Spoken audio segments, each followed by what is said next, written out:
Vote প্রচারে গিয়ে কার্যত কাজের খতিয়ান তুলে ধরেছেন মমতা বন্দ্যোপাধ্যায়। লোকসভা ভোটের প্রচারে তৃণমূল নেত্রী যেন মুখ্যমন্ত্রীর ভূমিকায়।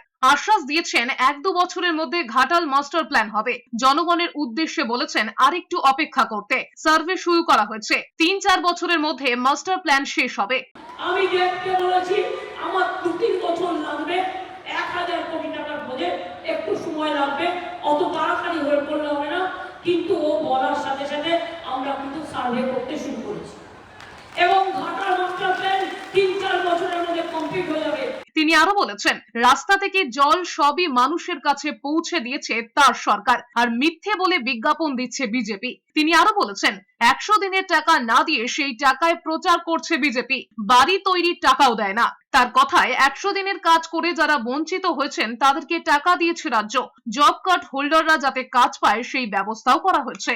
একলব্য স্কুল থেকে শুরু করে কি করিনি, ধামসা মাদল থেকে শুরু করে কি করিনি, রাস্তা থেকে শুরু করে কি করিনি, কনক দুর্গার মন্দির থেকে শুরু করে একেবারে ঝাড়গ্রাম রাজবাড়ি কি হয়নি।